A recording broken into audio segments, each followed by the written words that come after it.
గమనించాలి.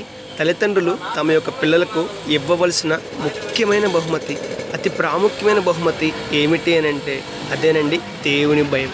అవునండి, దేవుని భయమును తల్లిదండ్రులు తమ యొక్క పిల్లలకు బహుమతిగా ఇచ్చినట్లయితే, పరిచయం చేసినట్లయితే ఆ పిల్లలు ఆ బహుమతి చేత గొప్ప ఆశీర్వాదాలు పొందుకుంటారు, మరింత దీవెనలు పొందుకుంటారు, మరింతగా వారు ఆశీర్వదించబడతారండి. అవును, ఎప్పుడైతే తల్లిదండ్రులు తమ పిల్లలకు దేవుని భయమును ఇస్తారో, బహుమతిగా ఇస్తారో, ఒక ఆలోచనగా వారికి ఇస్తారో, ఆ తల్లిదండ్రులు ఇచ్చిన ఆ బహుమతి చేత ఆ పిల్లలు అన్ని విషయాలలో దీవించబడతారు, అన్ని విషయాలలో ఆశీర్వదించబడతారండి.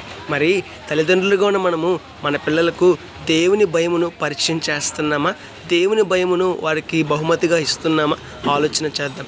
ఎవరైతే దేవుని భయమును వారి పిల్లలకు బహుమతిగా ఇస్తారో ఆ పిల్లలు అన్ని విషయాల్లో ఎదుగుతారు, అన్ని విషయాల్లో దీవించబడతారు, అన్ని విషయాలలో ఆశీర్వాదాన్ని పొందుతారు, దేశం యొక్క ఉన్నత స్థాయిలో నిలబడతారు, దేవుడు వారిని నిలబెడతారు. మరి మన జీవితం ఎలా ఉన్నది ఆలోచించేద్దాం. May God bless you.